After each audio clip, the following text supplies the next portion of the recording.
Good evening, everyone. Welcome back to another Canadian Starships live stream. I am Andrew. I am your host tonight, and we're going to be working on the Enterprise D projects. We also have Ken, who's producing for me tonight. Say hi, Ken. Hi, Ken. I hope everybody's doing well. Let's see. Captain Shalmang is here and says, hi, Andrew. Hope you and everyone else in chat are having a good weekend so far. Good so far. I mean, the kids are off school now, so that brings a whole world of craziness into the household, but that is what it is.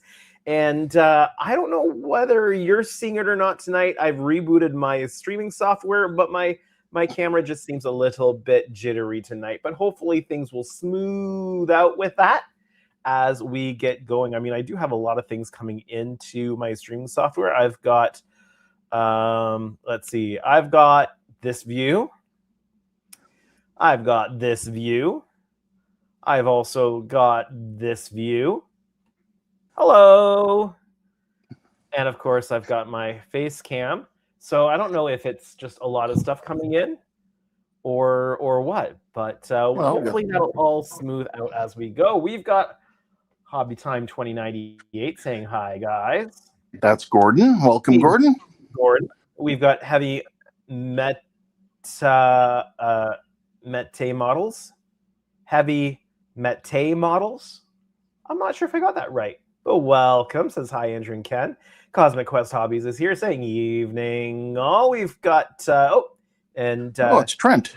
Heavy saying, it's Trent, okay, awesome. And Ben's Bills is here saying happy streaming, Andrew. Welcome to the stream, Ben. Welcome, Ben. Captain Shalman here saying hi, Ken. Hey, how's it going? Captain Shalman was the first comment, but he's also saying hi to Ken. And we've got Garrick here saying howdy. Welcome, everybody, to the live stream. Yes, we are going to be hopefully cleaning up some seams on the nacelles that have been bothering me. I have not yet been able to get them right. And it just does not look right. I really, really, really want to get that taken care of because they are really bothering me. We also have Alan Kelly here saying good evening, everyone. Good evening, Alan. Welcome, Alan. Welcome to the live stream. All right. Yeah. So I don't know about anybody else, but it has been hot here this week. But we've also had equal amounts of rain here this week. It's been raining an awful lot. So I've not had much chance to have the actual big garage doors open in the studio. Something on that wall looks crooked. Oh, well. Either that or it's just the way that the lens is on the camera. I'm not sure. Right there above my head on the back wall there, you see I've got my signed ortho from John Eves. Nice. It's all framed and mounted on my wall back there. And then some prints I did up of some of the models. There's a couple of prints of things are backwards here. A couple of prints of this model along with Hagen's Excelsior in the same scale. Then just this model and then the Enterprise E. So and Trent's saying it should be fixed. It should be fixed. I'm not sure what he's referring to, unless he means the jittery camera. Do you know what he's talking about? I'm not too sure, no. Okay. But we also have Doug Smith is here now. Welcome, Doug. And Galaxy Man 1701D is here. And he says, love the Enterprise D. Your builds are coming along very nicely. Thank you. I am so close to getting them out the door, which is really nice. Let's see. Captain Shalmang says, been raining in the evening here. We also for last week had heat advisories out with how hot it has been. Yeah. We had flood advisories around my area. Yeah. Are you close to the river? Yeah, I am actually. Not far from where I was when I fought the floods in '97. Yeah, I know that your area gets flooded, but they've done a lot of work to help mitigate that since, right? Yeah, and that was where I live is on the good side that didn't flood. The good back side. then. All Yep. right. So, yeah, so we're going to be trying to do whatever I can. Obviously, I'm going to have to repaint those sections when I do the seam work.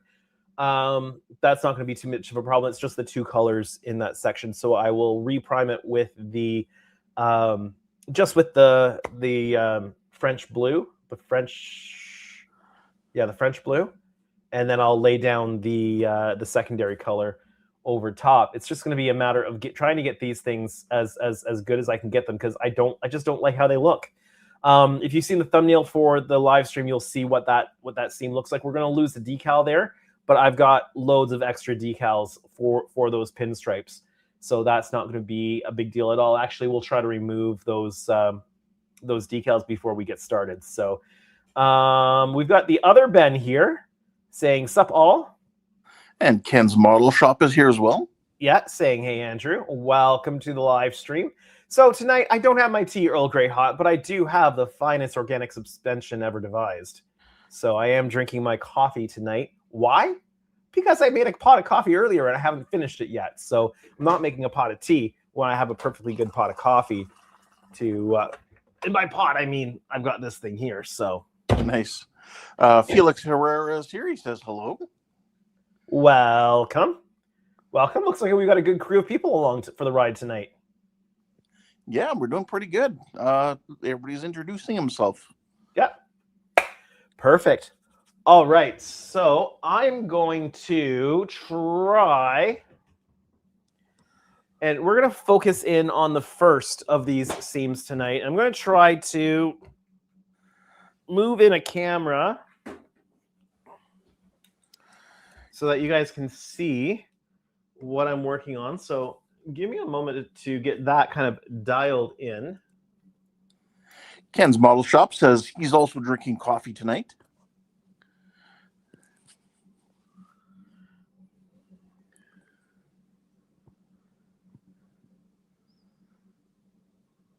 Okay, I can't quite see this properly from where I have to make the adjustments.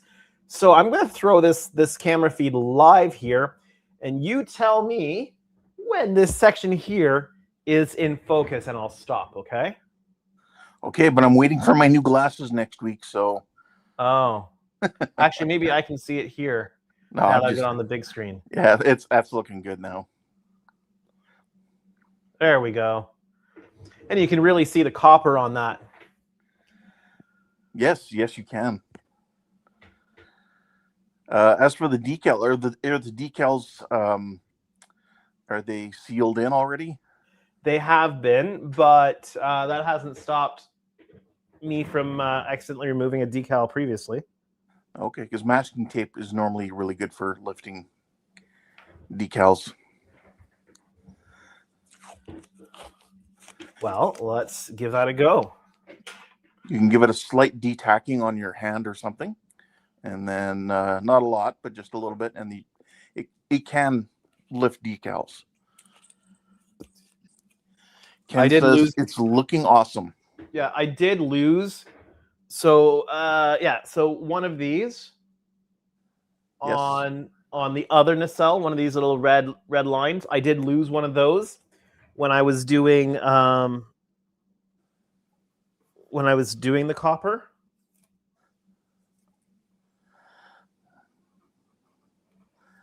You may need to try it without detacking then. No, I didn't detack it. Oh. Then your decals are sealed in fairly well then.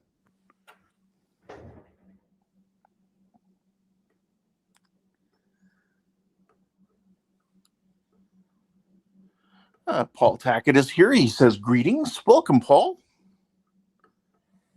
Good evening. Andrew's just trying to remove a decal here so we can fix that seam down there. Well, you know what we're going to do? We're going to take this lovely sanding stick to it. But first, I'm going to protect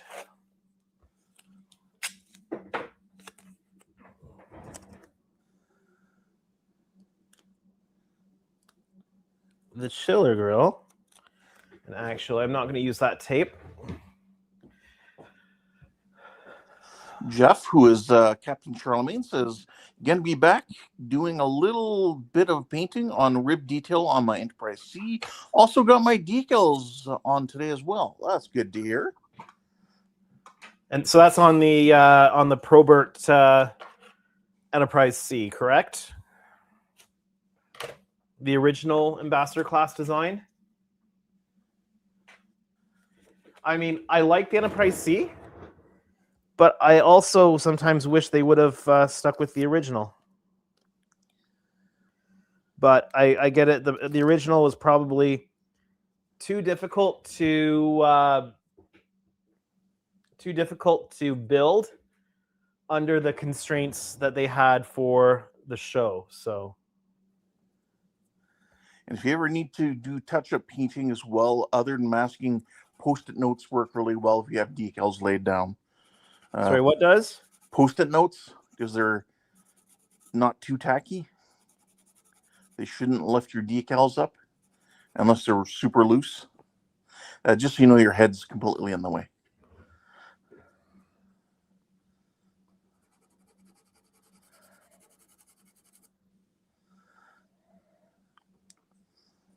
So what are you going to use to work on the to fill that seam in a little bit? See, I'm not sure I'm going to need to fill it in as much as I'm going to need to sand it off. Okay, so you're just working it down.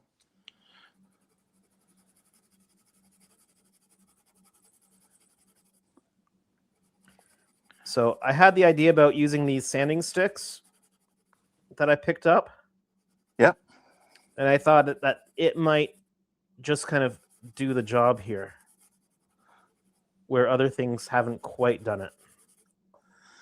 Jeff is confirming that, yes, sir, it is the Probert Enterprise C. Is my head still in the way? No. Oh, here you go. There's one decal end.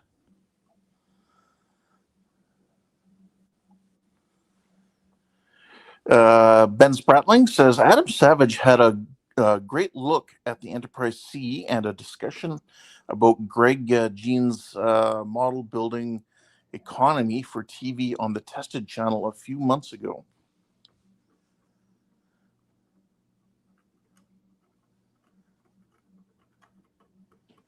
That's cool.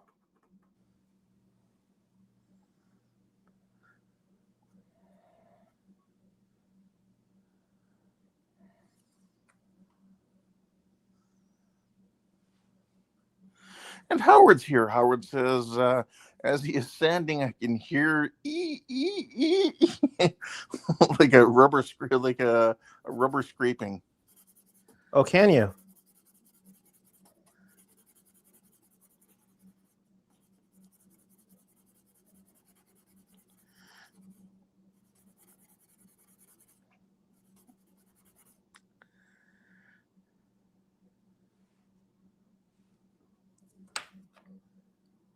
You can actually peel the top coat off. Carrier film? Nope. Oh, it's the clear coat. Yes, I can see that. Yeah. And you can see the gloss underneath. Very interesting.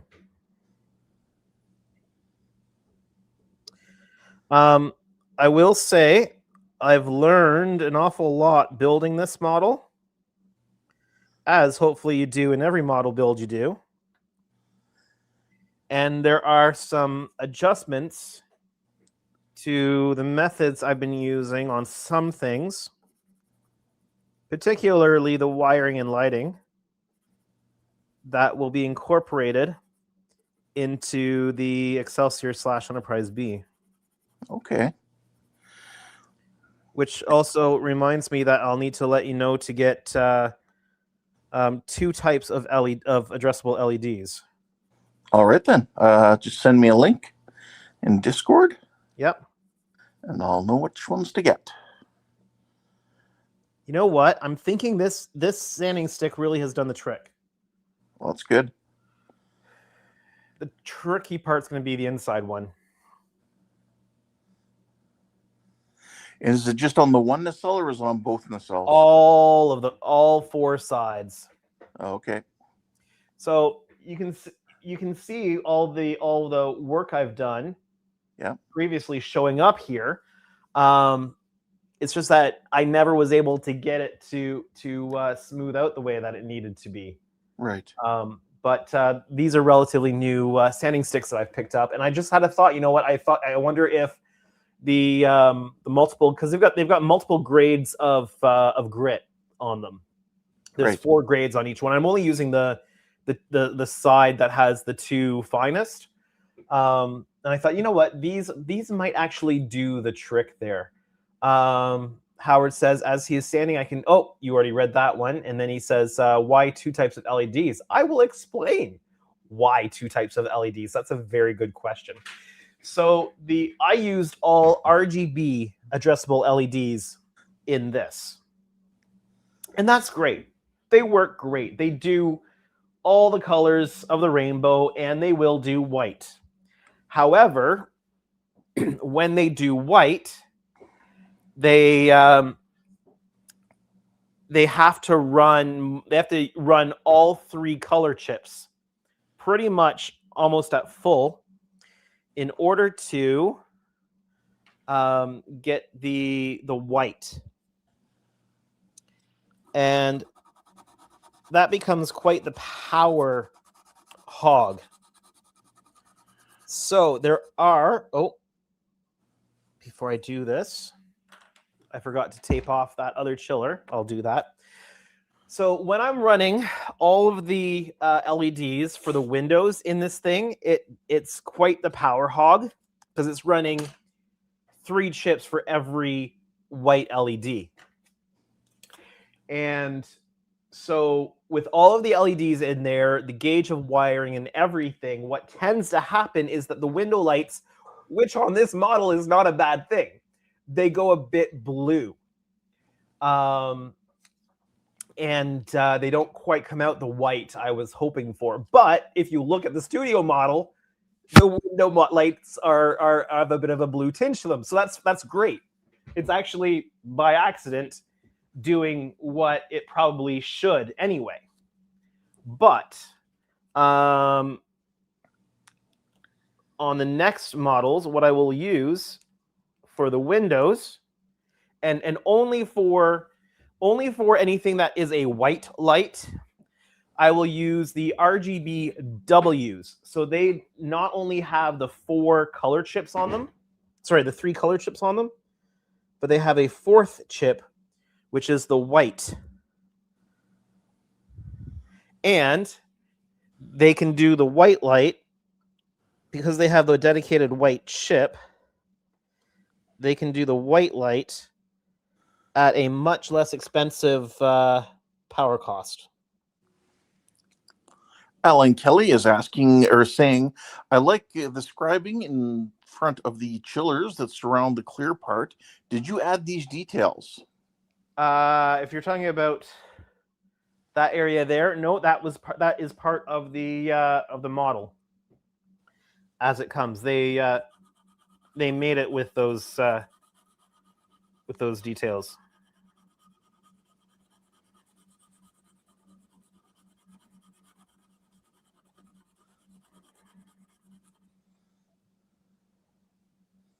How's that side coming along? I've got half of the, it's going to be tough for you to be able to see this. No, that's fine. But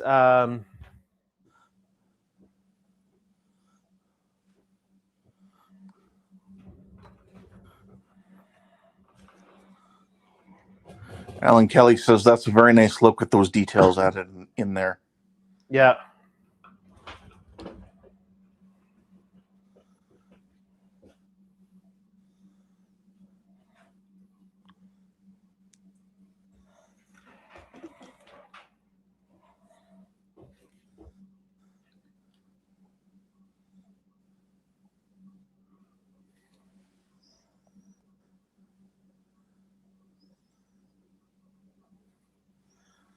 What I'm doing tonight is basically one of those, I just cannot let it go out without dealing with this detail that's been bothering me. Yeah. I just can't let it go out the door when I'm not happy with that detail.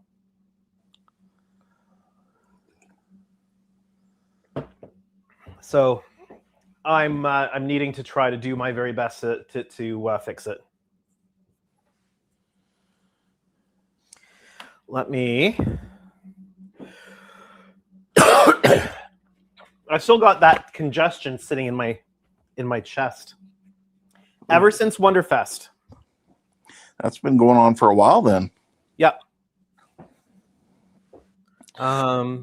If I were my main pair of scissors, I would be there. Found them.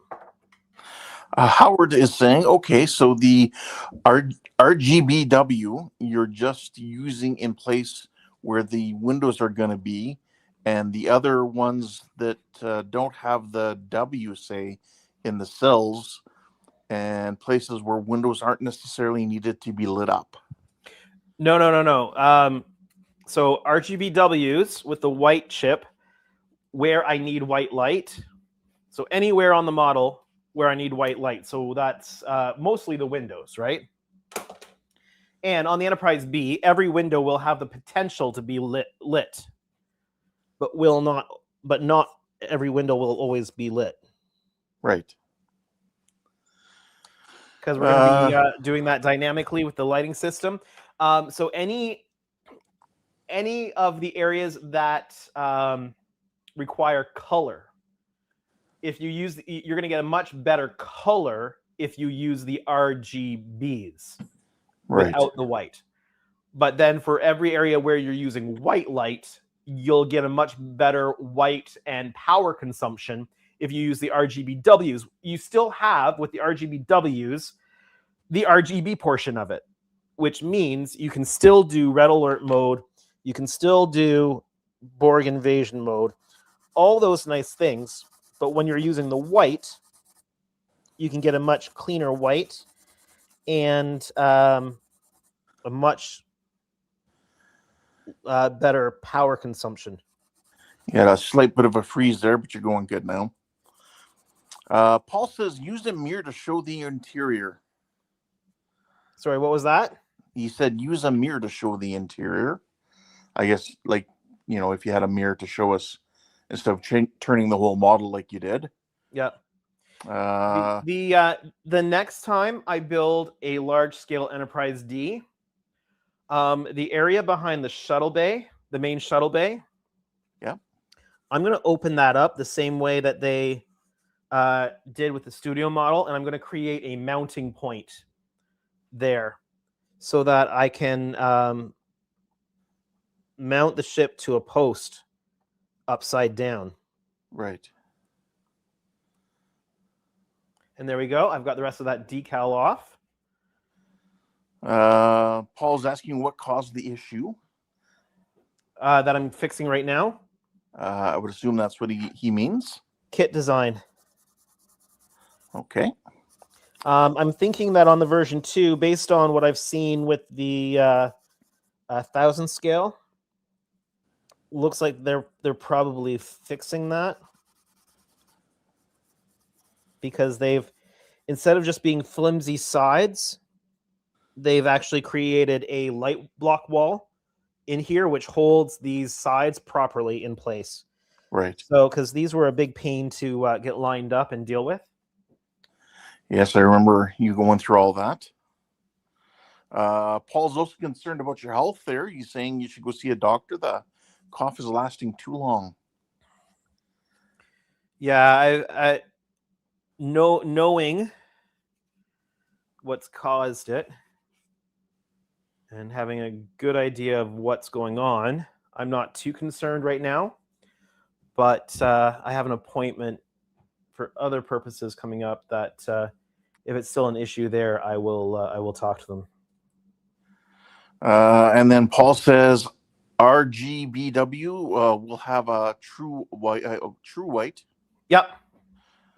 And Ben's Builds says our RGBW LEDs also tend to have a specific color temperature for the white LED, so make sure that this is considered when buying them. But here's the thing: you can fine tune that using the RGB component. So you can have your white, plus you can add in a touch of the blue if it's a little bit too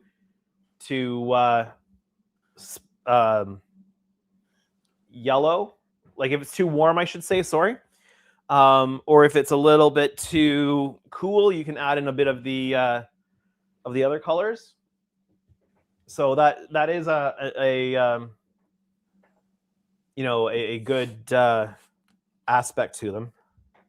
Seacross is here. He says, what are you filling the seams with? Putty, CA glue, or black CA?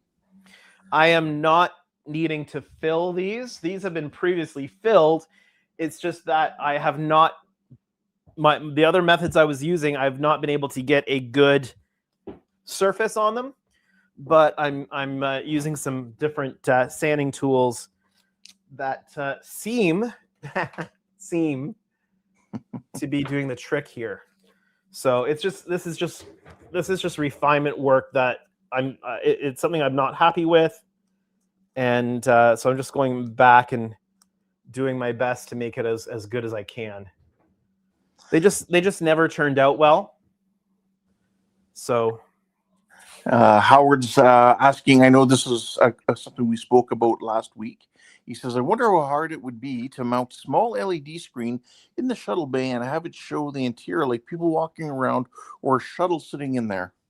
Yes, so that's something that we can do with the inner lighting system. And in fact, Andy demonstrated that with a Orville model that he hastily put together in his hotel room.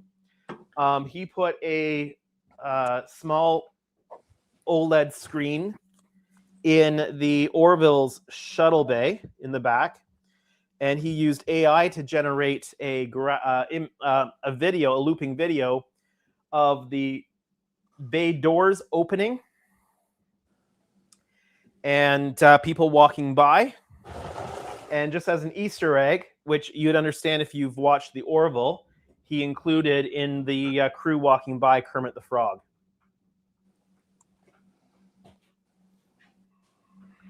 And that's pretty cool.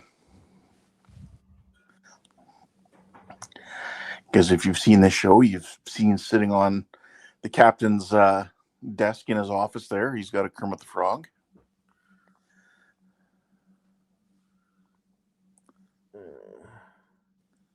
I think this camera is working pretty good for showing these weird angles. Actually, yeah, it is. This is my oldest camera. It's a Sony NextVG10. It was a great high-def camera back when I got it. It's dated now. Ricardo's here. Ricardo's saying, hello, Andrew, Ken, and everybody else on chat. Welcome, Ricardo. Welcome to the stream. Well, that didn't show up in the chat that I'm looking at here on the stream until you were already reading it. Which stream are you? Which chat are you looking at? I'm watching it on YouTube. YouTube, yeah. Huh? Do you have it? I can't see it here in StreamYards. Okay. Do you have it as? I'm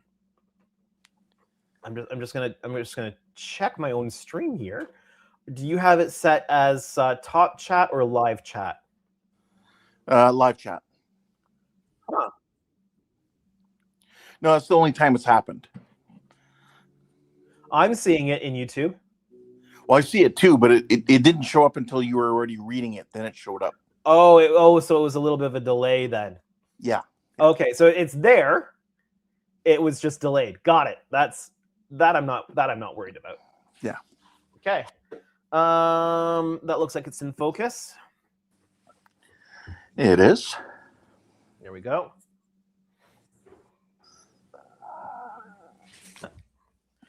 Of course, I just have to do the obligatory walk in front of it kind of a deal.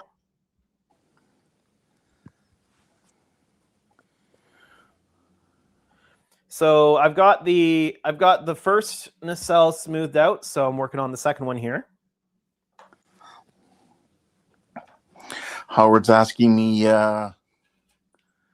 if off Sci-Fi, did I happen to see the military models I got today? I'm trying to remember. I remember seeing something, but I can't remember. And I can't go look right now because I'm linked to this stream through StreamYards or through Discord. So if I go to look at something else on Discord, I'll pop out of the stream. If you're ever able to produce from a computer, I might have a way for you to be able to control the chat. Oh, there we go. But I think you have to do it at a computer. Okay. Ben says, is it my imagination or is the aft edge of the hull behind the Bussard collector not straight up and down? It kind of angles back on the bottom to the top. Yeah, I'm seeing that too. Are you talking about at the front or the back here? To the rear of that yellow section.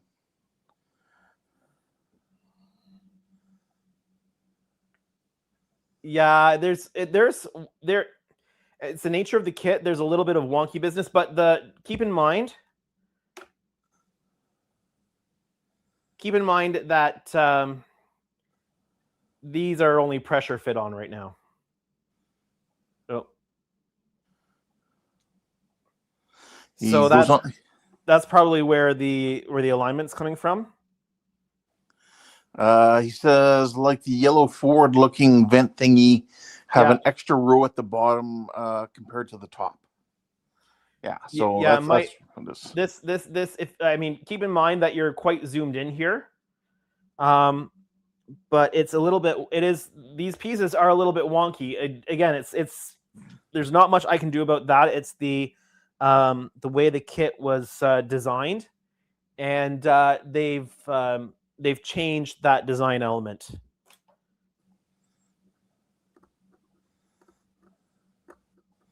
Yeah, I'll take a look later, Howard. I'm sure I saw it, and as soon as I see it again, it'll twig my memory. And Blair is here. He says, looking good, Andrew. Thanks, Blair. And he says the model looks good too. No, I'm just kidding. Yeah, I've you probably saw these seams at Wonderfest, and they've been bugging me, so I've been looking for some sanding tools that would deal with it properly. So I've been able to get some sanding sticks that are ideal for this, because these seams have just been a major issue, and they kind of really stand out. So I just want to make sure that these are properly taken care of, because I have the same issues with yours as this one. Ben says, okay, yeah, I just noticed that now. That means you're zoomed in a lot with a high-res camera. So, thumbs up. Yeah. Howard wants to know, with the Bussards, are you keeping them as press fit or gluing them in? Well, I'm keeping them as press fit right now because the studio model is rosed on the inside. Like they've got a bit of rosing, right? A bit of blush, a bit of rouge. In here, you can just kind of see my finger, I think, there. And I'm not adding that right now because you have the ability to do any color there you want, any sort of effects you want. And the moment you start to add that blush kind of color, it reduces your ability to kind of do whatever you want there. So for the moment, I'm keeping that option open for future, because they're really well pressure fit in, and there's no light leak issues or anything like that. So there's no reason to kind of lock it in to that particular way of being done. That sounds like something that can be, the client's decision. Yeah, and can be done at a later time too, right? Plus, there's some major connections there inside the Warp engine that I've also just wanted to remain available to me. Just because of the way you have to connect the Buzzards, and everything has to kind of stay connected for everything to work. So I've also left those serviceable for now.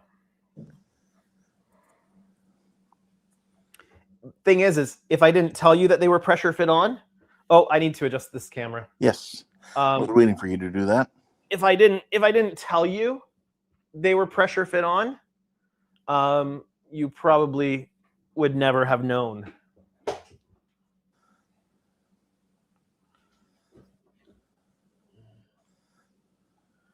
But yeah, there's things that I am keeping in mind that I've learned on these for future projects of all sizes and scales. Also, did you want to do a quick commercial break? Is that a reflection? Yeah, that's just a reflection, and that needs a little bit more matte. Are we already at that time? Oh, you've been going at it for 40 minutes now. All right. Well, so if you are new to my live stream, you'll notice that you haven't been hit by any advertisements.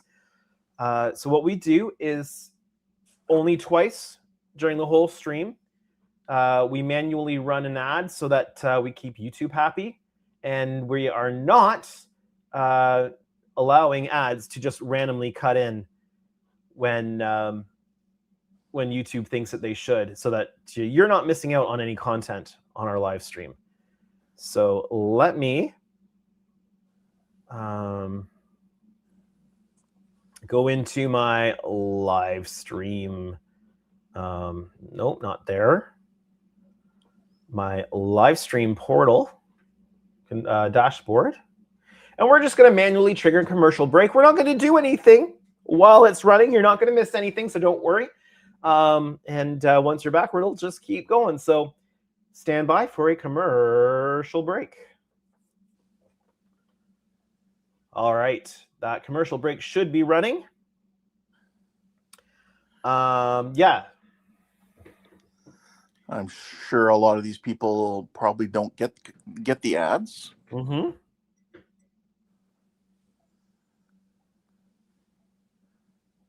And then Howard's saying, got it, just trying to keep this in mind when doing my 2 Helios kits if I need to do something similar. Totally up to you. I've just chosen to keep them accessible. There's no light leak issues. They're a really good pressure fit. And it just leaves a component serviceable if there's ever a failure. And being able to have serviceable areas are few and far between on these kits, right? So if there is a chance for that, my thought is, why not keep that option open? All right. Let's see. One of the other things I will do differently on other large scale kits is I will, wherever possible, I'll probably go with the fiber for the nav lights and just kind of streamline the electronics side of it there. Because with those 50/50 LED lens caps that you can drill through and put and connect the fiber to, makes connecting fiber to the LEDs super simple. And then you can just control it exactly the same way as you always do.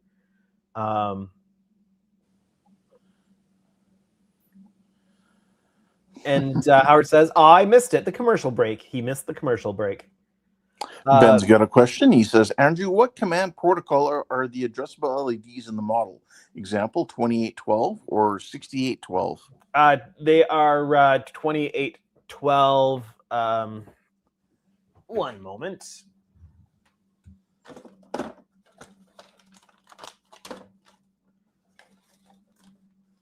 Yeah. WS2812B. WS2812B.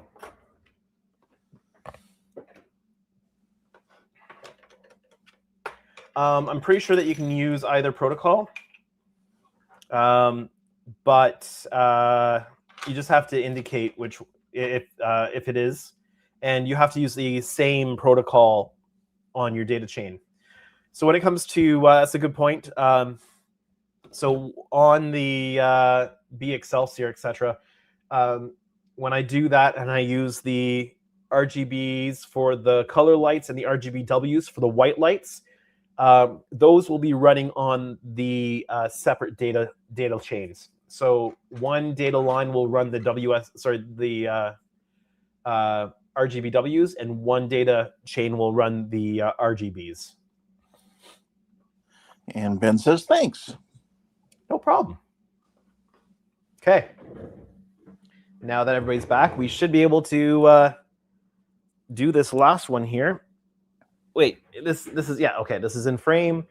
This is in focus. Yep. I've got to say, with these sanding sticks I picked up for this, this is actually going a lot easier than I anticipated, because I've struggled with these seams. Howard says, yeah, and just watch when buying to make sure you don't have the waterproof ones. Otherwise, it'll be tougher to wire up. Yeah, because I don't know how Donnie got the waterproof ones. Because when I checked the link I put in Discord, it took me to the exact right ones. I'm going to bet that one of two things happened there. Either it got changed when it switched over to the US Amazon store, or the retailer sent the wrong ones by mistake. Both sound like a reasonable explanation.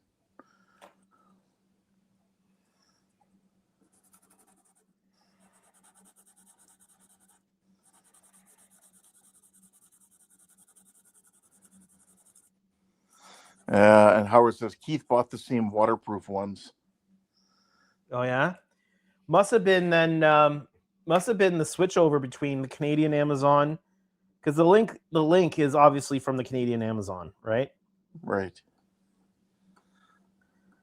Because those retailers always have a few different options, and you have to choose the one you want.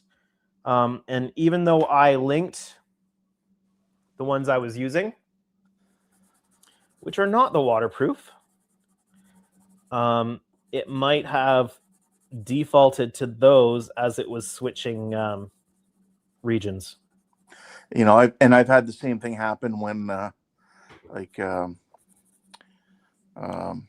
you know, people send me links to Amazon stuff out of the US. Like Jordan's done that a few times, and it goes over to some other similar product, but not the same. Yeah. Well, not everything that's available on the American store is available in the Canadian store. Not everything that's available in the Canadian store is available in the American store, right? True. So.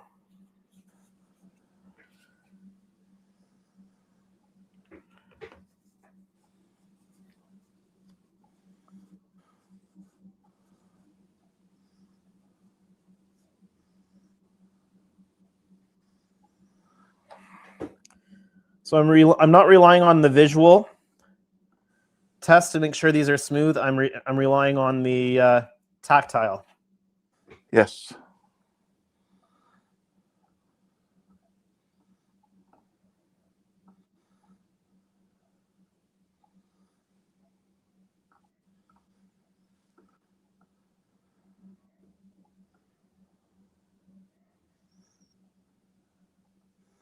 So are all those red lines just ones you printed out yourself, these decals, or were they something that was provided to you and you have spares?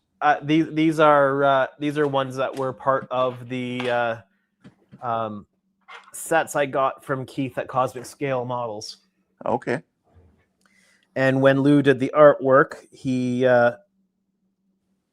included lots of extras on the sheet. in the artwork.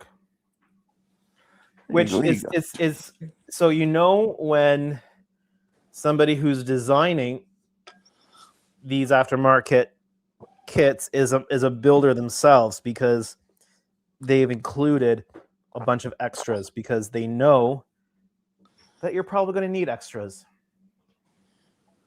All right. Howard says, even up this close, that paint job and decals look amazing. What's really fun is when people look at the pictures and they think, or they mistake the pictures for the Christie's auction photos. That's got to be a nice feeling.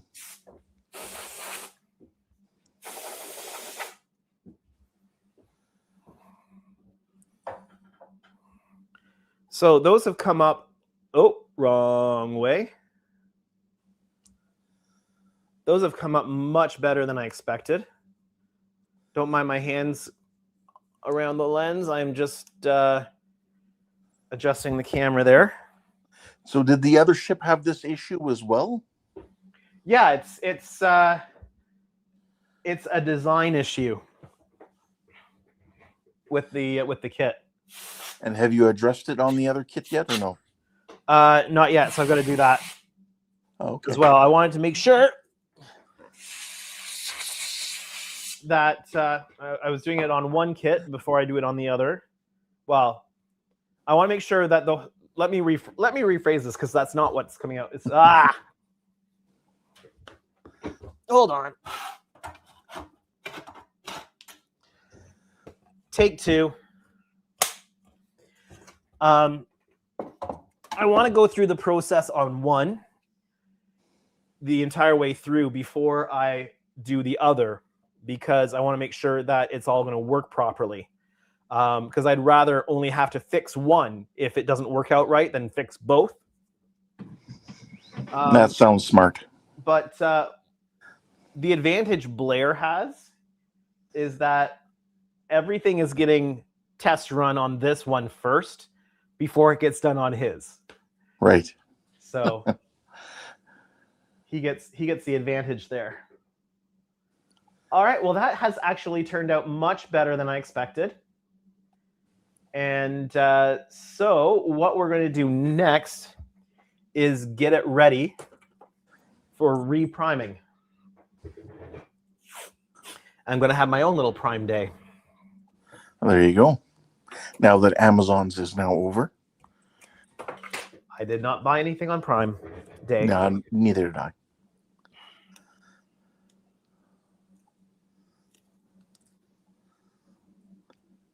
I mean, it's a good sale for those people who are specifically usually waiting for something.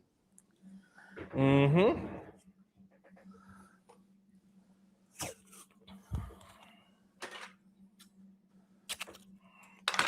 How are we doing on the chat?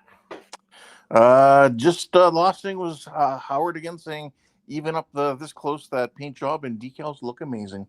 All right, I'm just gonna star that comment so I know where we left off.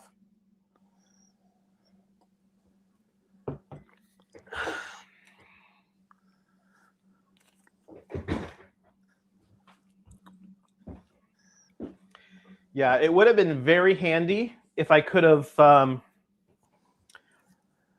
had a mount point back here, right, where this panel comes off, and you can bolt in a post.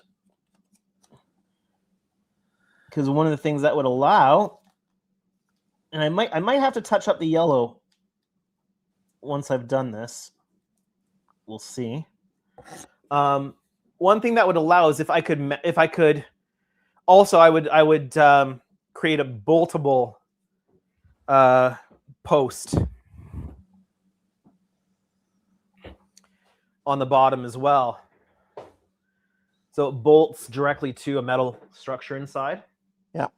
What I would have to do there is, instead of just the post going in, I'd have to create a removable panel that can go on there, And I mean, ideally, you and limitations of kits, because you don't always have a say over how kits are designed. But if you were able to have a say in the way that kits are designed, I would have those spots. So on the bottom, I would have a large panel that you could remove with magnets, bolt in the post, and then have additional pieces that have the cutout for the post, 2 pieces that then you can snap in to fill in the bottom. Because that's one of the things on the studio models is when they took the bottom piece out to put the post on, then you could see inside the model because it was a large panel they had to remove, and then the post didn't take up that full panel. So Right. I'd want to put like replacement pieces in that kind of fill that gap on something like this that's meant to be displayed. And of course, then you have, so you can mount it on the bottom, you can mount it on the top, power feeds and data feeds at both areas. So if you ever want to, say, film with it and film it in the upside down orientation, you can mount it to the mount point here and run power and data to it and have it work just the same way as it does when it's upright.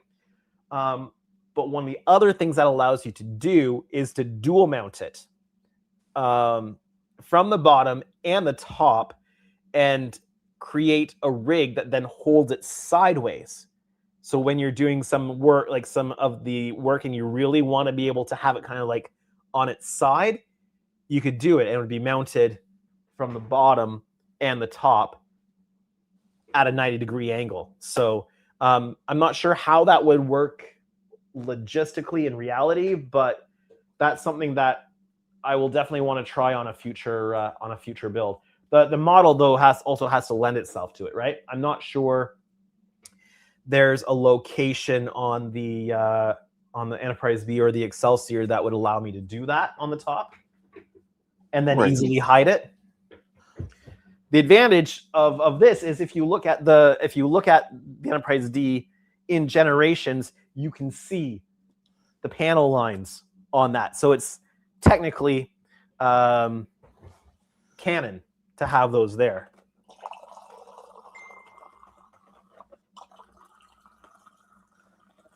Still there, Ken? I'm still here. I'm just listening to you refill your coffee. Okay. And I got some pictures, or I got a picture from Blair. He just messaged me. He's starting his next project.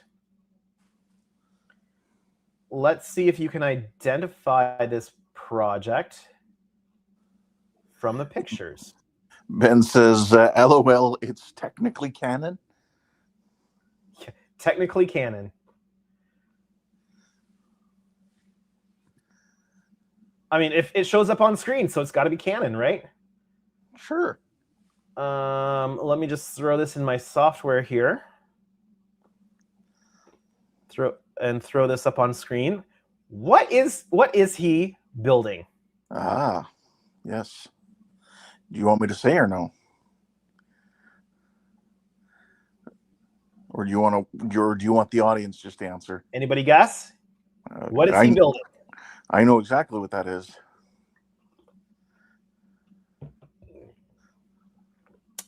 Let me be the good YouTuber and let the chat tell us what it is. Yes. Helps with engagement.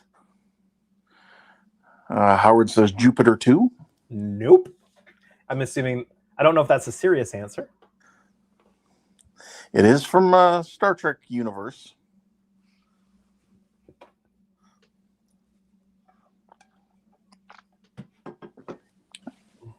Regular One. There we go. Yeah. As seen in the Star Trek 2, The Wrath of Khan. Or if he decided to build it 180 degree flipped, it would be the office complex from Star Trek, the motion picture. Yes. Oh, and there's Ben. Ben saying 3 choices: office facility, space station, regular one, starbase from DS9. Yeah. all the things it is, because that they reused that model multiple times. So I'm really interested to see how it turns out. Oh, we got a new commenter. We got Zacatron.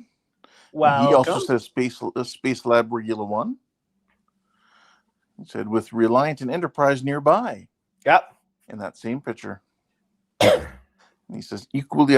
Michael is also saying equally awesome. And Blair says that is 1700 scale.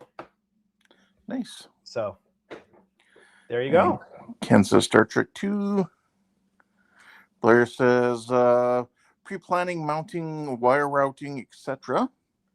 Yeah. Ben says the fact that he has a little Reliance sitting up there kind of makes it make you think it's Regular One. And Blair says big diorama. Yeah. I'm looking forward to seeing that when it's in process. Okay. This one is masked off. I'm going to do the one on the other side.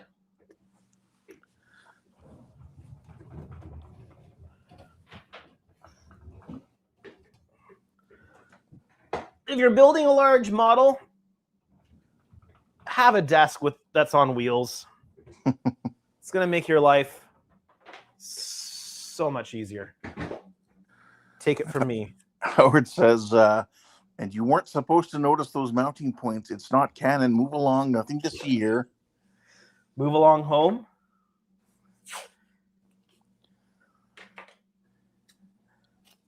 Alamarang, count to 4. Zacatron is asking, so what's the name and registry on this model? What's the story there? It is the USS Userful NCC 2011. Yeah, 2011-R.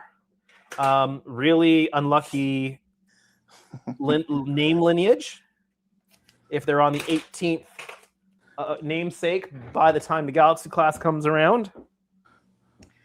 So it's named after the company of the client. And the registry, I don't know what the meaning is, but the registry does hold meaning for the client.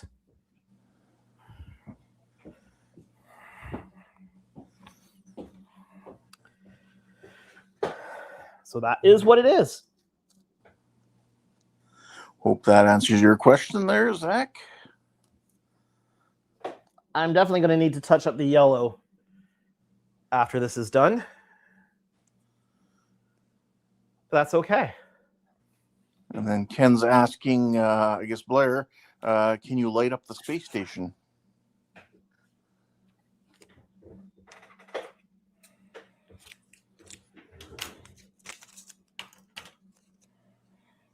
Let's certainly hope so. I would certainly think so.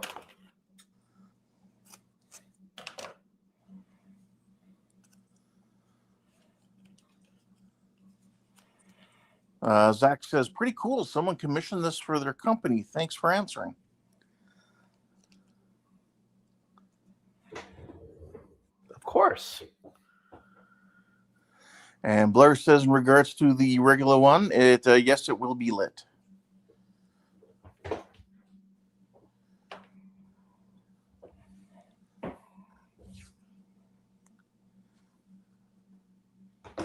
Oh, I just bumped into the tripod that camera's on.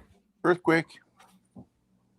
And Blair also says, and small ships will also have some lighting. Mind you, they're very small. Well, we definitely know somebody that has some experience lighting small ships. Yeah. The Jody's really good at that. the better. It was kind of funny on the HTM stream last night. I don't normally use the the description on the name thing. Yep. Just because it takes up so much space on screen. But I decided to turn it on, and I said, so my description was, I build I build little ships.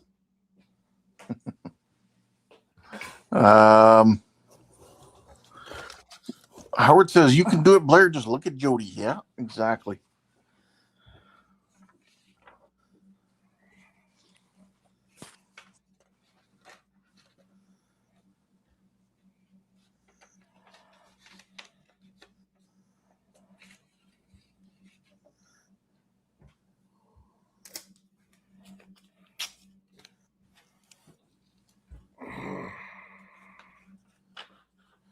You're not going to be like Jordan and use some cling wrap? I don't have any of that. Actually, I don't either.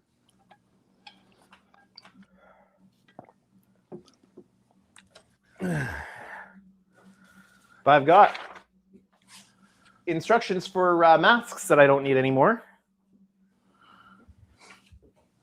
Ben says, I do not see what's so humorous about being small.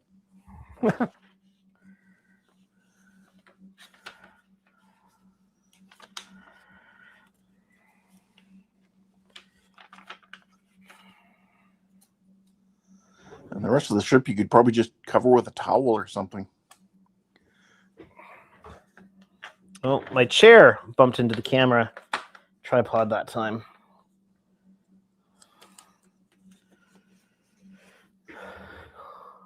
Now I've got that stupid Alamarang, count to 4, Alamarang, then 3 more stuck in my head. Alamarang, if you can see, Alamarang, you'll come with me. Alamarang. Howard says times. Times? That's what he says, times. He put 2 in to begin with, and then he deleted that. And now he says times. Zach said, that's a rough episode. Ben says, no, don't sing the song. Come on, Avery Brooks's favorite episode.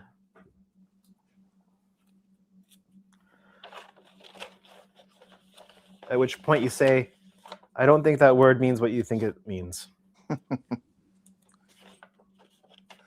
Howard says, read up higher, Ken.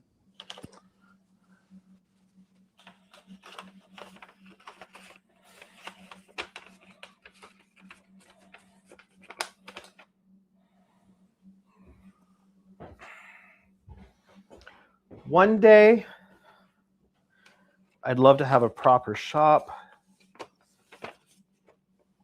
with a lighting rig in the roof, in the ceiling, and a whole array of cameras that can go wherever.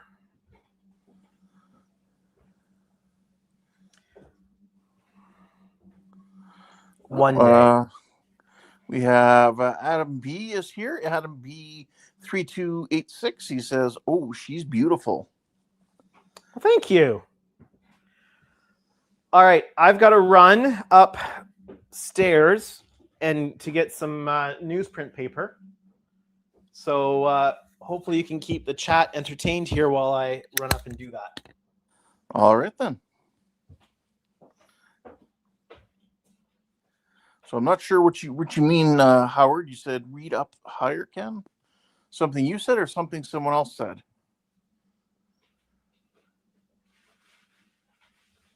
I'm just kind of reading what you had said earlier.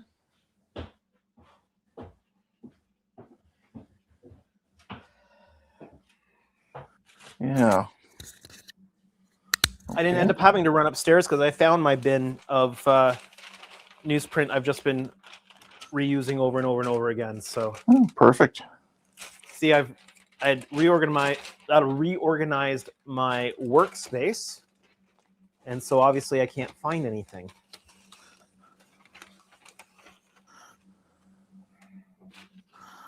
Howard says yes, it's both the times.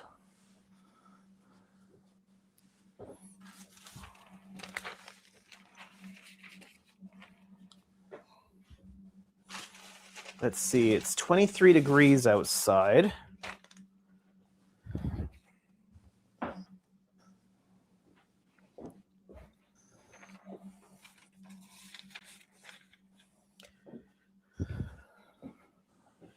And what's the weather doing?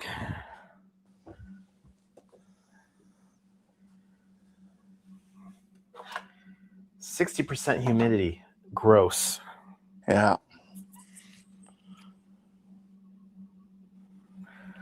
Well, I'm going to open the garage doors anyway.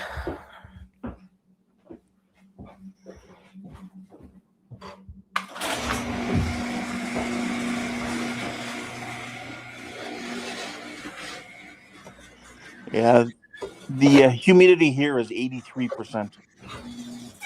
Sorry, what was that? The humidity here is 83%. Even grosser. Yeah. Although it's a little bit cooler, it's 21 here.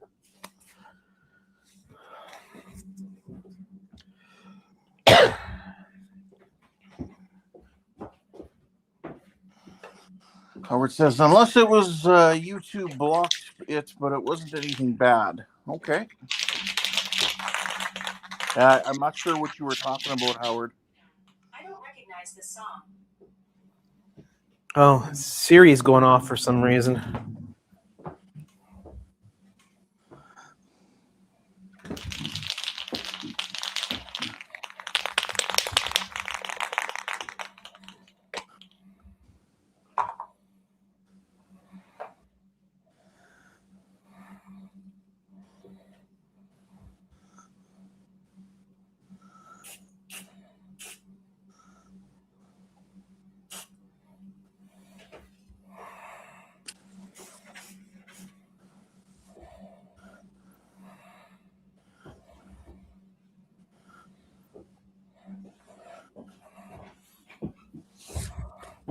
I'm only doing small shots of the color.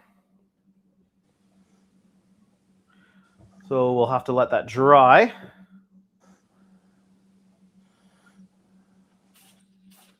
And see how that turns out. Zacatron is asking what you're using for primer. Well, the base coat is also actually primer. So for these touch-ups, and it's in an area where light's not going to be too much of an issue there. I'm just using the base coat primer and paint mix that was used to do the touch-up there. Was the color French blue or something like that? French blue, yeah. Yeah. And that might need a couple shots of primer there. I'm not sure. I'm gonna have to tape to do the insides. Yeah. Well, to add the detail back in. Oh yes.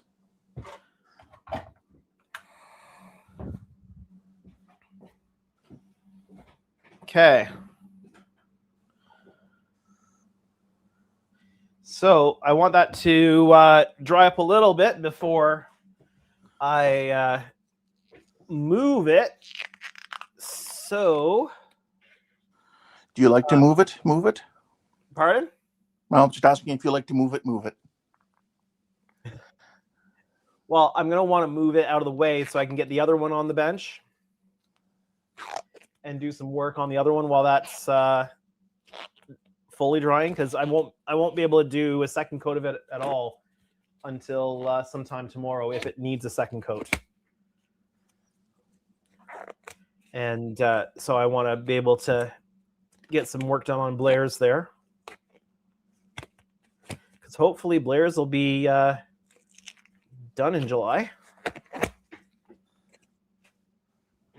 All right. Well, I can turn this off for a moment. So are we all caught up on the chat? We are, other than the fact that Zach just gave a thumbs up. Because he asked, is this the actual color? Yeah. So let me just grab that for you. Yeah, you'd kind of answered that with the French blue, but here's the actual brand. So I was very fortunate because of the amount of real estate surface area on these models to find the color we needed in the base coat in a spray can. Lifesaver as far as getting the base coat down.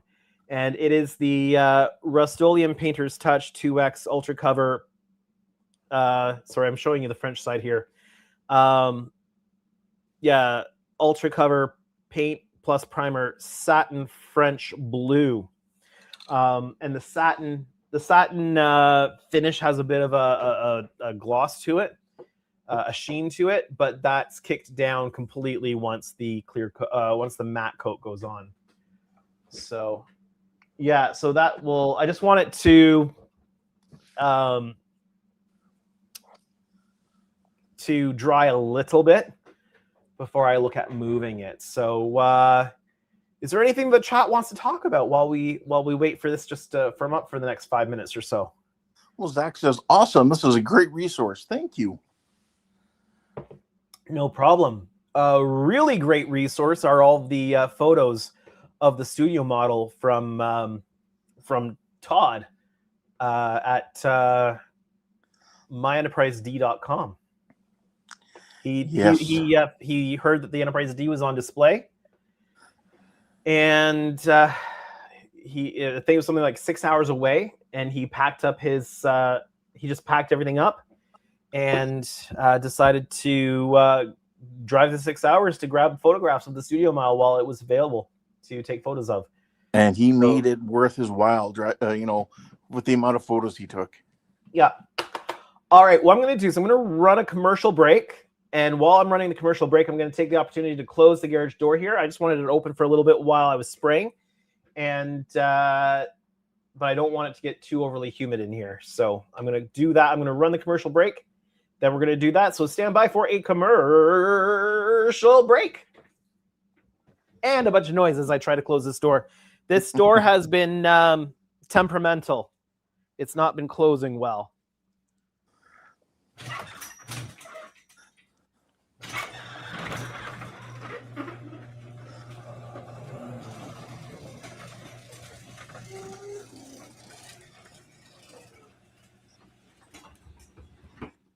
Wow, it only took 2 goes to get it to close.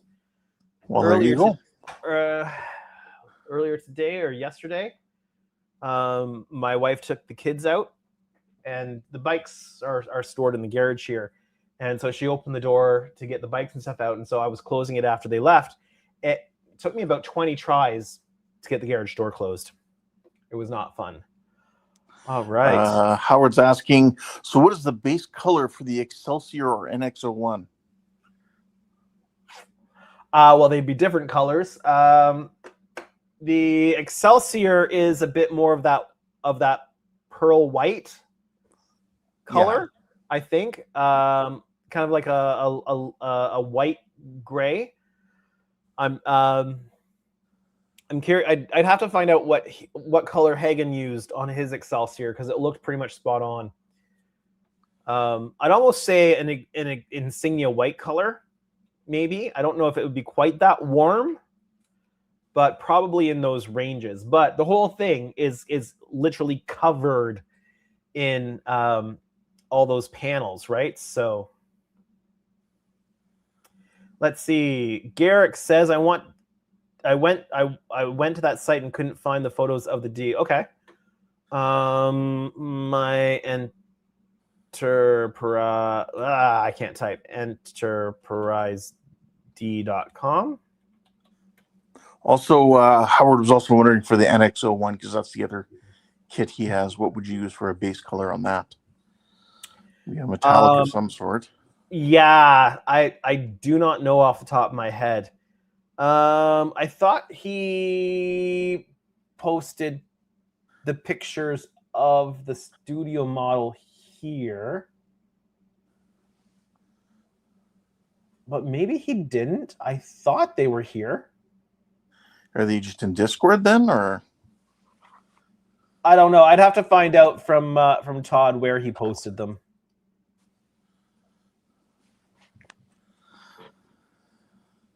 And Mike Grimes is here. He says, "Hi, Andrew. I'm not familiar with the Discord. How does a newbie join the group?"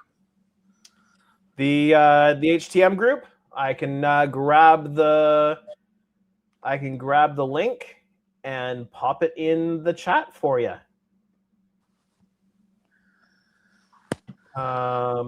Copy and paste.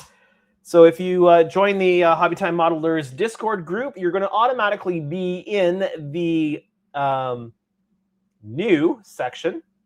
New members. New members, thank you.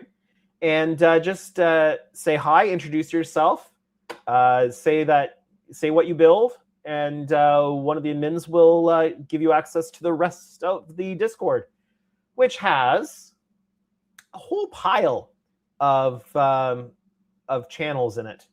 Some of those channels include General, Deals, HTM in Action, which is where we post our live streams and videos that we post, Links, Man Caves, Off Topic, Polls, Shows and Events, Tool Time, Vlog Tech, and then all the build categories: 3D printing, civilian, diamond painting, Lego, lumberyard, military, miniature figures, mecha, other, partworks, radio control, real space, sci-fi, trains, TV, movies, and more. Call now. Operators are standing by. But wait, there's more. No. It slices, it dices, it makes julienne fries. Yeah.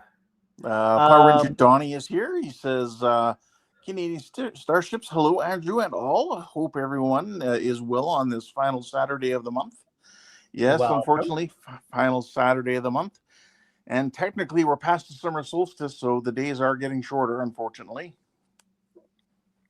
Be happy when it starts to get a little cooler. And Ricardo says, and remember that Todd took pictures of the Enterprise neck that was at Wonderfest that still has the original colors before it was repainted for generations. Yeah. And he got some some color reference photos as well. So he didn't have a color reference card with him, but he went out and got one so that he could take photos of the neck with those original green colors on it, with the color reference card, so that you can do the proper color correction and see what the actual colors are. Let's see. Mike Grimes says, thank you. I think. And Howard says, must be crazy to join. Well, he doesn't have to be, but it helps.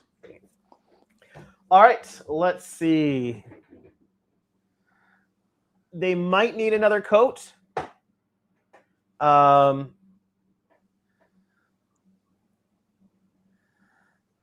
the paint has dried. It's not cured, but it has dried. And it's definitely going to take another coat. So I'm just going to take the extra bits off here.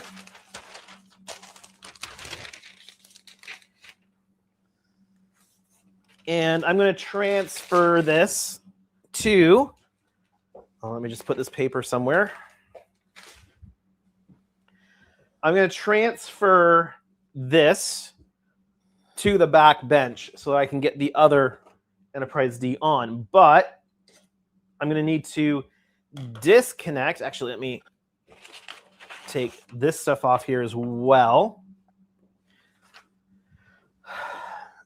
You can't see it from where you are, but all of the lighting is currently plugged in because I've got all of the final connections for this Enterprise D or this Galaxy class connected and ready to go, so that it's ready to, all of the electronics are ready to be installed in the client's base. Yes, So I believe you were saying both clients for both ships are providing their own bases. Yeah. And that's from a simplicity perspective. Howard says, cue the suspense music as you get ready to move the ship.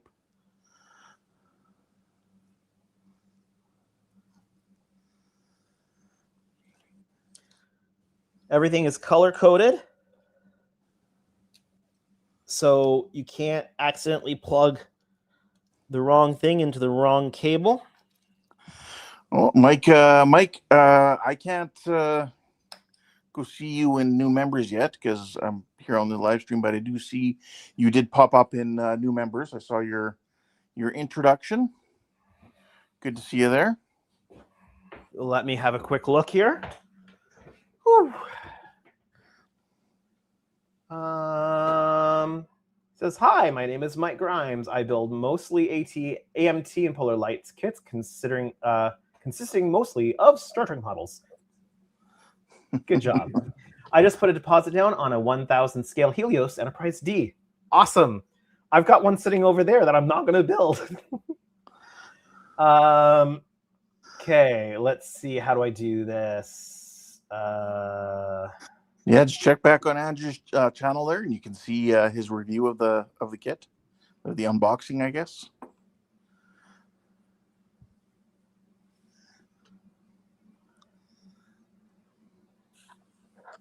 Okay, you should have access to the full HTM now. Check it out. Welcome aboard. All right. There was something else I was going to check while I'm sitting down here. What was it? What could it have been? One moment, please. Please stand by. Oh, yes. I remember what I was going to check. When you say please stand by like that, it makes me think of the Outer Limits. If you've seen that show.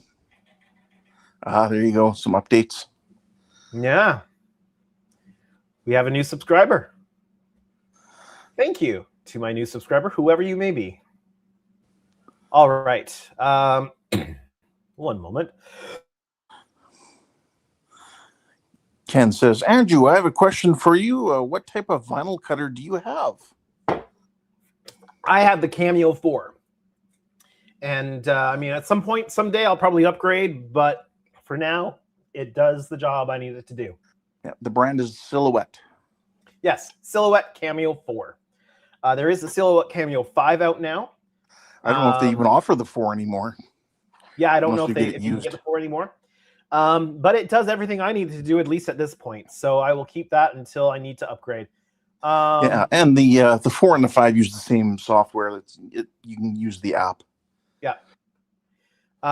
Mike Graham says, I watched the unboxing video. That is why I went forward with the purchase. Thanks for the Discord help. I'm in. Perfect. Nice. All right. And I hope you let Helios know that you came from my channel. Yeah, so I'm supposed to be getting a little bit story on that unboxing, because I was not expecting that 1000 scale model to arrive, because I was expecting another 650 Enterprise D to arrive, and I guess Daniel was so excited about his 1000 scale that he wanted me to see it, so they just sent me one. So what we're doing is I did the unboxing video. I looked at it, I evaluated it, I gave my thoughts and on the upgrades and everything like that. And I'm not building it. So what we're going to do is it's now going to go to a customer who orders it, who's in Canada, and they are going to be sending me my 650D when they do their next run of them. So, but I'm not sending it along to a Canadian client, Canadian customer yet, because it's got the same issue that Wayne at Motion Picture Miniatures discovered on his, where it's the impulse engines on the saucer they're both the same piece. They don't have the left and the right. Seems like the manufacturer made a mistake there. But also, after I did the unboxing video, when I was packing it up, I discovered that. Let me see if I can pull it. I accidentally took a screenshot on my camera by mistake. Hate when that happens. But let me see if I can pull up the picture here. There's an issue with the chiller grills on this copy of the kit.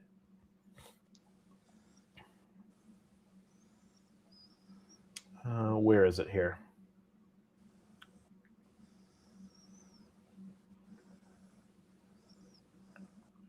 Let me just make sure I've got the right picture. I'll throw this on screen.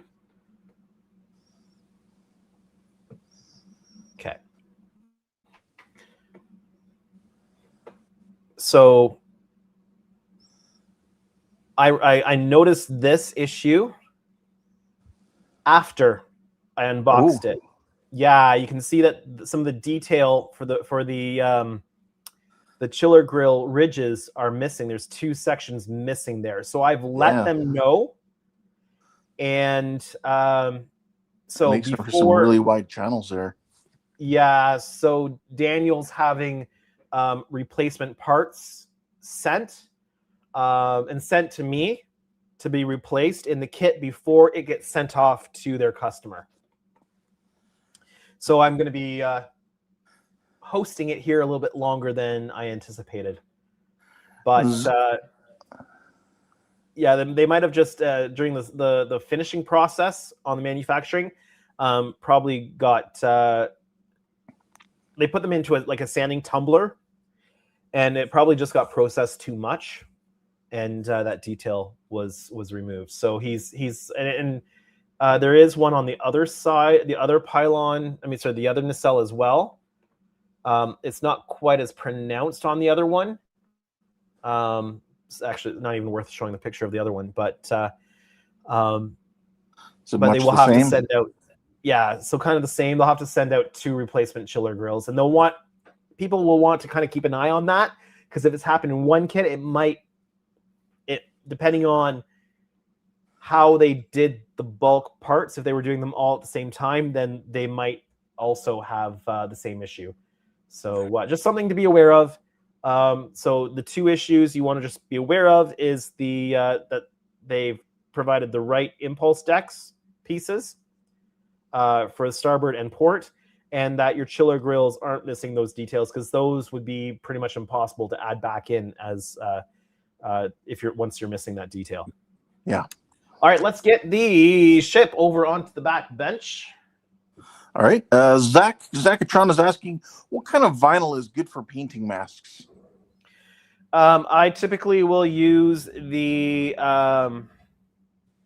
what's it called? It's the Aura mask. And there's a number to that. Well, there's different numbers. Yeah. For different things. You can get it in different colors. You can get it in different stickiness levels. So there's a lot of variations.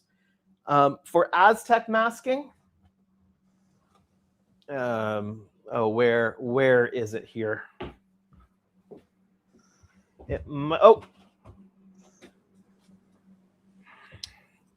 So for Aztec masking, I really like using the Aura Mask 810.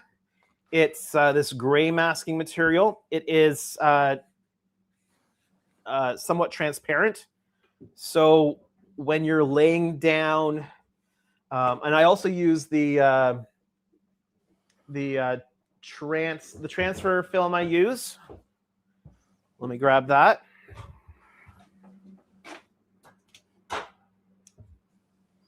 So it's in North America, it's Aura Mask, but it's the Aura Full. And I don't have the number here offhand. Oh wait, no, I wrote it inside. So the transfer film I really like this stuff. It's the stuff that Wayne provided with his masks, Wayne at Motion Picture Miniatures, and I absolutely loved using it, so I got a big roll of it because I'm going to just continue to use it. But it is the Aura Full MT-9512. One moment, please.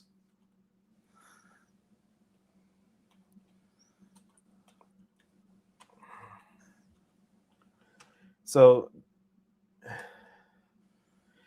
the Orfel MT-9512 is the transfer film that works really well. And this is the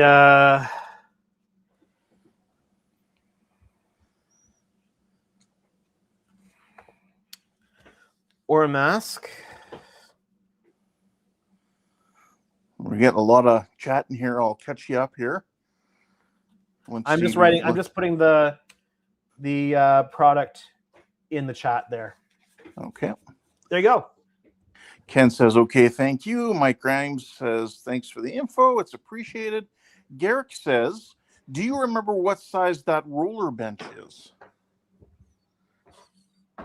Sorry, I missed that one. What was it?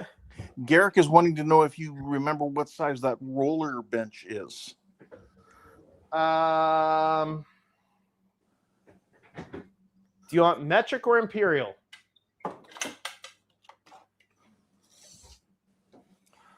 Because it's 60 centimeters deep or 2 feet deep. And it's 122 centimeters wide or 48 inches wide. There you go. Hope that helps, Garrick.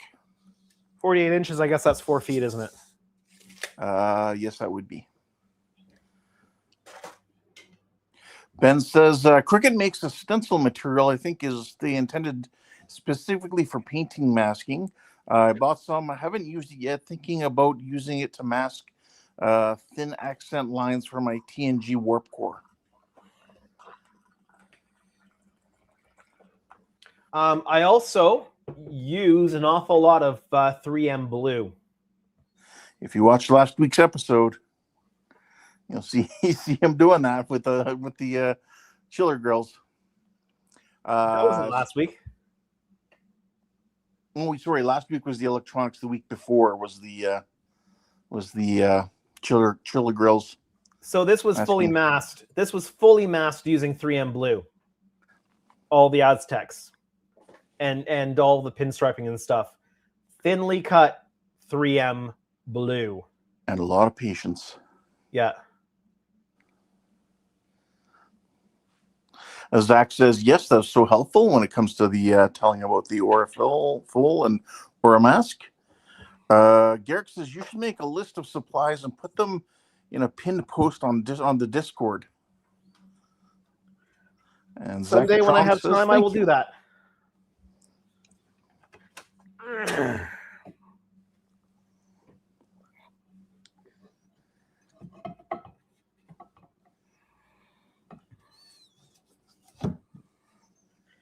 Here we go.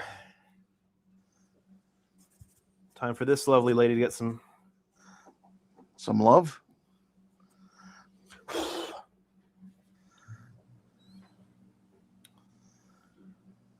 Where did that can of air go? It's over there. Thanks. You're welcome.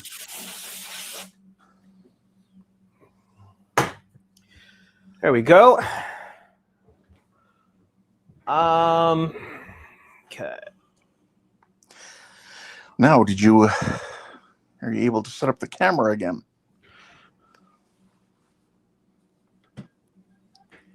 Yep.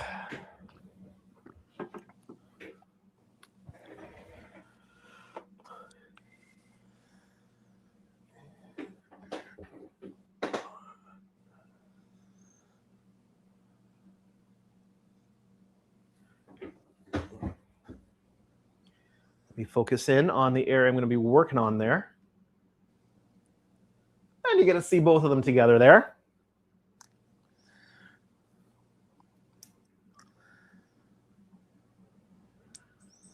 It's nice to see a couple Galaxy class starships sitting together like that in close proximity.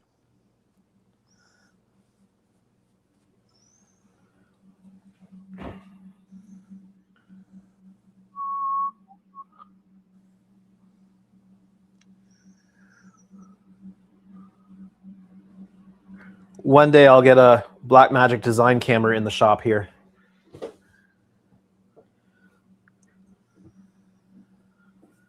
And then I'll be able to really dial in the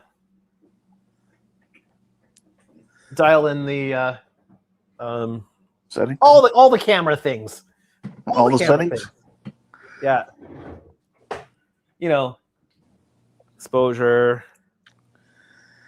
So are you working on the impulse engine on the bridge section, social section? Yep. So I had missed adding in these details. Yeah. What I'm going to do here. So what kind of putty is that for those at home? This is the perfect plastic putty that's been used on here. And Okay. I am literally water sanding it here. There you go. So a nice water soluble sort of putty to use there. Yep. And how long has that putty been sitting on there? More than 24 hours? Oh yeah, probably about a month. Okay.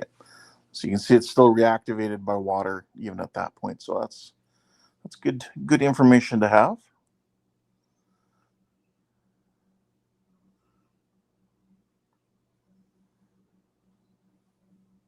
See, we've got Ken being the eyes and ears of the audience, pulling out all that information that I'm forgetting to talk about as I do this work. Well, what you're doing is you're providing a really good example of how workable that product is, or some of the other products just like it. Yeah. Because unfortunately, with a solvent-based one, you'd be peeling off all the other paint around it when you do that. I'm going to need to go back in here and do a little bit more work. Although, actually, I probably won't need to. Let me grab the impulse decks here. So Alan's asking perfect what putty? So it's perfect plastic putty. Yeah. Do I have the tube here? Yes, I do. I'm trying to remember the name of the company, and it's just eluding me. Deluxe. There you go. One moment, please. I moved my streaming software to the screen on the bench so I could see it while I was working, but now it doesn't want to auto place for me. There we go. And you should be able to find your perfect plastic putty at most hobby stores. Or at least, if you're ordering online, you should find at least one somewhere. Oh, I dropped it. Oops, I dropped it. And that's the kind of the metal tube. You can also get at least stuff I have is also you can get in a plastic tube as well. All right, I am grabbing the impulse decks here. There's not very many parts left in the parts bags. Well, that's a good thing. And this now I have the song "This Is the End" playing through my mind. And change the camera angle.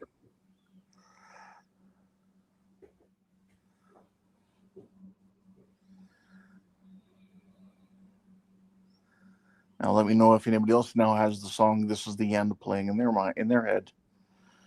So, probably going to want to smooth this side out a little bit more. But the back here doesn't need to be because this goes right over top of everything and you can't see it. Okay. Doug Smith says parts is parts. And Alan Kelly says, thanks, Andrew and Ken. You're welcome. Hope that helps you.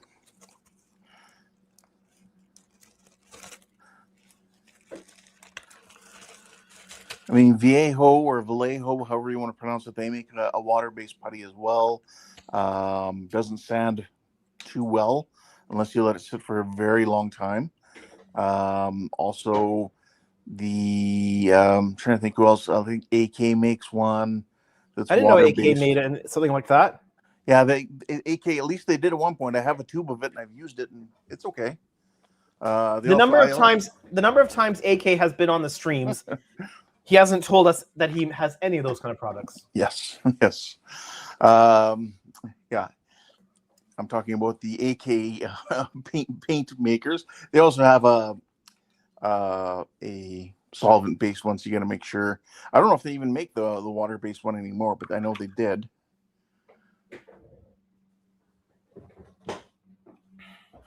Let's see here. Ricardo says, I'm hearing lacquer makes the world blacker.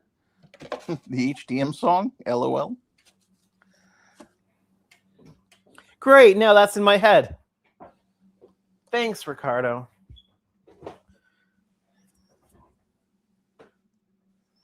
Must just be a service he provides. Must be. I'm just realizing I don't have my face cam on.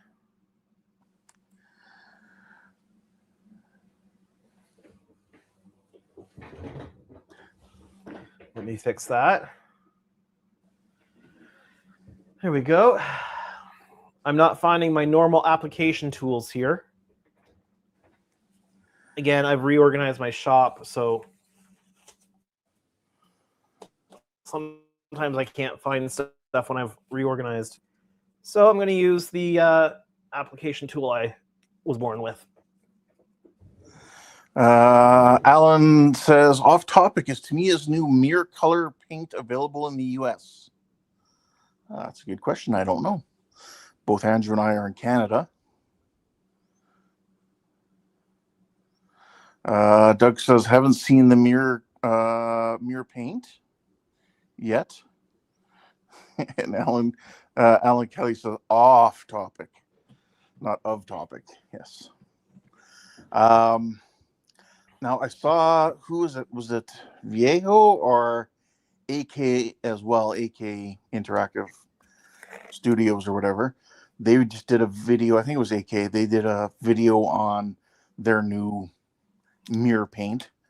If you check out their YouTube channel, I haven't watched the video yet, but it showed up in my feed yesterday, I think maybe.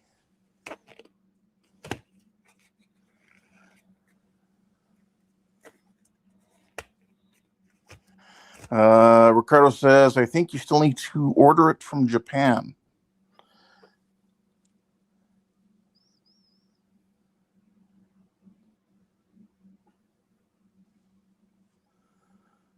Yeah, Doug, I do the same thing, Doug. Doug uses the Molotow liquid chrome pens. Yeah, I do too. I usually get the refills, and I just use the refills to just put a little bit on, usually like the bottom of a what the heck? The bottom of a Tamiya bottle, and then I just use that to paint off of there. So yeah.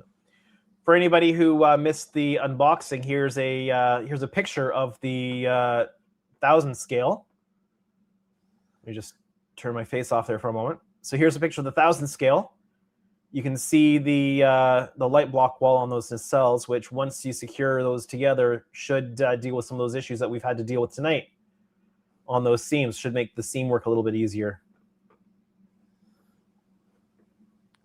Alan's asking, what's the proper base for the Molotow chrome pens? Like, you mean to thin it? I believe like isopropyl alcohol or something like that works. Someone else might be able to correct me, but I think I usually end up just brush painting it for small areas, and it usually self-levels.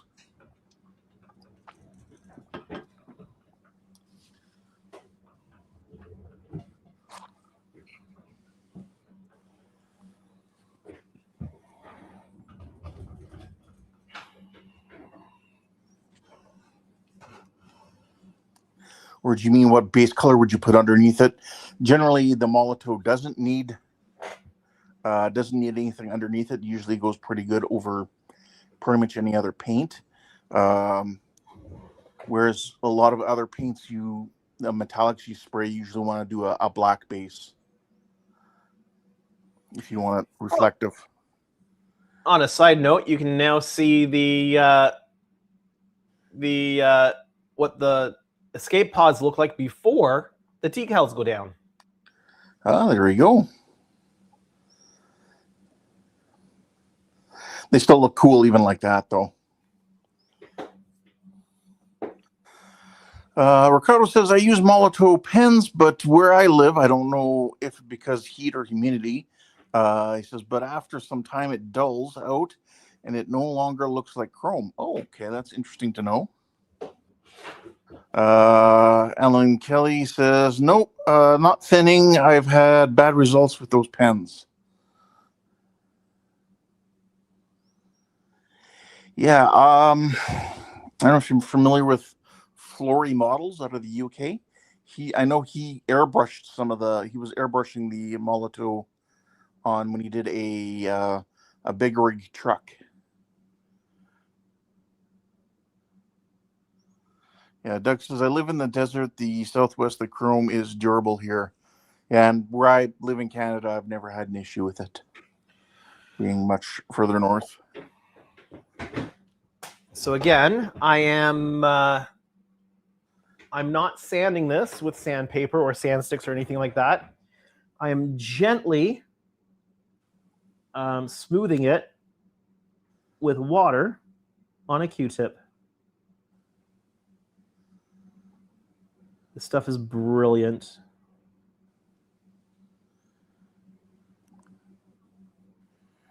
Doug says, in regards to the Molotov pens, he says they take 3 days to cure, then it can be touched. Yeah, it's very true with the Molotov. You have to be patient and let it sit for a long period of time.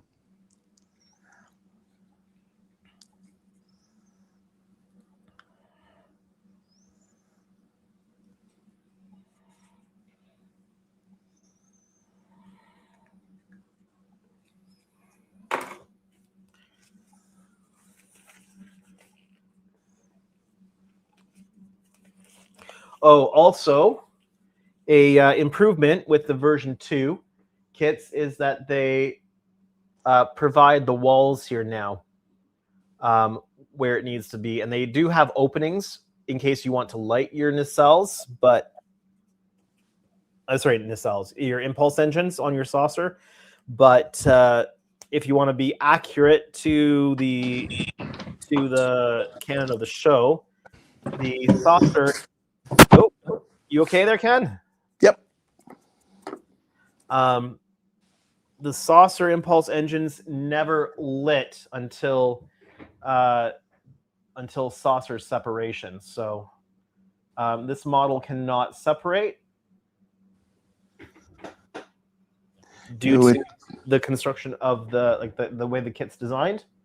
So there are no lights in the saucer impulse engines because they would never be lit. Yeah, you would have to 3D print or design if you wanted to do them as two separate entities. And the logistics behind separating something this big. Yeah, it's not something you'd be separating and putting back together. It would be something if you were going to display it, I think. You'd be better off to display it as two separate entities or as one ship as you're doing it. Well, even the studio model, so it was bolted together. Right. Where this back row of, well, you can't see that. Let me switch to this view here. So the saucer on the 6-foot studio model is bolted to the secondary hull, where this back line of escape pods are, and they literally just covered the bolts with stickers to hide the connection. And the reason why they had that separate neck piece that was on display at Wonderfest is because there's no detail or anything on the inside of the neck piece on the 6-foot studio model. So they would film the saucer, and the saucer would be mounted, and they would put that extra neck piece in, and they would then lower that neck piece away. There's no detail on the bottom side of that neck piece that was on display. It's just a top facade, and they would film it that way because there's no detail on the inside of the neck on the studio model. Okay. So they had to create a piece. Michael Fontana is here, says, sorry I'm late. Happy to join for a few minutes. Welcome. Yes, we're 8 minutes away. Unless you're going to go late. I probably won't be going late tonight. I do have to work in the morning. But yeah, we've got so that's cleaned up nicely. The alignment of the neck on this one's much nicer than the alignment of the neck on the other one. Things going into the second one that you can anticipate a little bit better versus the first time through. Oh, Jody's here. Jody says, I made it home in time for a like. Welcome, Jody. Well, I like you too, Jody. All right, so what do I need to do on this one? It's probably the question that everybody's wondering. Well, on this one, I need to fix these spots just like I'm working on fixing the other one. I need to get the paint down on the intercoolers here. Then I need to, I'm probably going to then do the chiller grills, get the copper down on the chiller grills. And then, but the chiller grills are going to need a matte coat first. So maybe I'll hold off until decals are done, because I might as well put the matte coat on there when I'm doing the matte coat for covering the decals. I have to do all the decals. The escape pods are going to be, again, a bit of a time-consuming decal job. I have to install the phaser array parts still. So those are going to be painted, and then they're going to be installed. That's a really tricky, finicky bit. The photo etch on the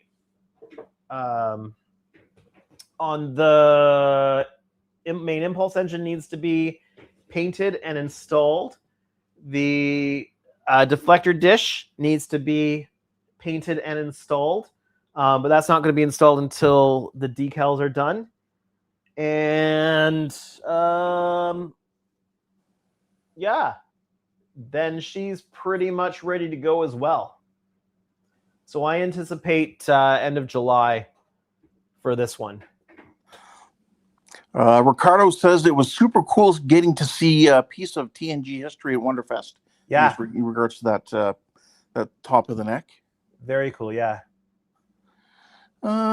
See, Garrick's asking what you do for a living. I am a pastor. There you go. That's why he's always saying he's got to work in the morning on his live streams on Saturday. Yep.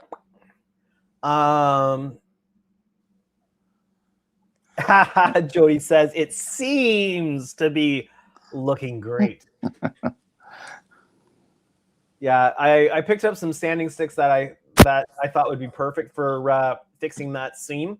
I really have not been happy with it, and so these I picked these up at the Hobby Center in Ottawa, and they're actually branded with the Hobby Center logo and stuff, but they've kind of worked out perfect for this job. So really happy with that, and I think they're going to take a couple coats of the primer / base coat before I can detail those out.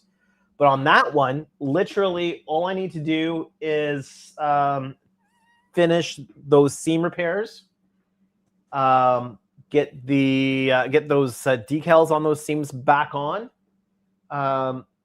check on the few touch-ups that I've been working on, and get a fresh couple matte coats on it, and that one will be ready to go out the door. So that one's really close.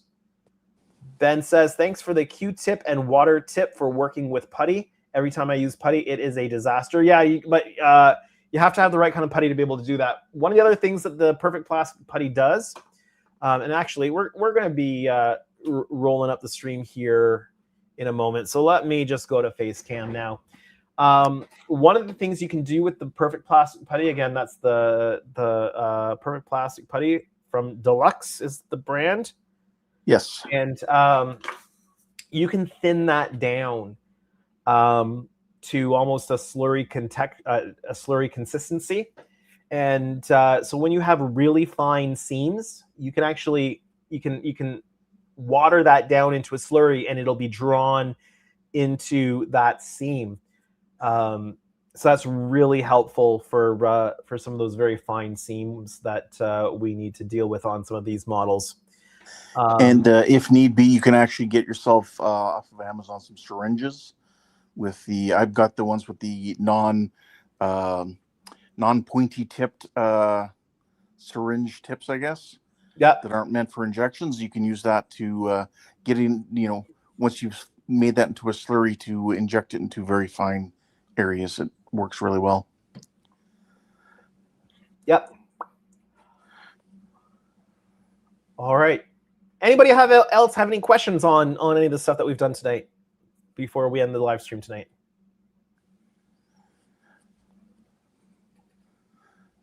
Well, I'll see if anyone has anything. While we're doing that, you can always remember that there are additional streams happening throughout the week with the HTM Hobby Group, the Hobby Time Modelers Group. So it is Saturday today. I'm at the bottom of the list, but tomorrow is the HTM Sunday Group live stream at 4 p.m. Eastern, 6 p.m. Pacific. Monday is Dawn's Modeling Desk, 9 p.m. Eastern, 6 p.m. Pacific. Tuesday is Bricks and Spruce with Keith, and that's 7 p.m., 4 p.m. Pacific. On Wednesday is Jody, if he's still doing that on Wednesdays, 9 p.m. Eastern. Thursdays is Aligning the Stars with Jordan, 8 p.m. Eastern, 5 p.m. Pacific, which brings us to Friday, which is the Friday night HTM Modeling Group live stream at 9 p.m. Eastern, 6 p.m. Pacific, which brings us all the way back to Saturday, where I will be here again at 9 p.m. Eastern, 6 p.m. Pacific. So that is the schedule for everybody who's streaming, who's part of the Hobby Time Modelers Group. So if you're interested in those, you can check those out. All right, that is going to be it for tonight. Thank you, everyone, for joining and watching me do some of the repair work on those seams. I just want to make sure that those are as good as they can be before they go out the door. Just finding those things that I'm just not happy with, that I want to make sure I am happy with when the models go out the door. So if you've enjoyed the live stream, please make sure you hit that like button. If you're new to my channel or you haven't done so yet, please hit the subscribe button today. We're at 3,093 subscribers. You'll make me very happy if you do that. But for now, my name is Andrew. Our producer tonight has been Ken. Have a good night, everybody. Good night.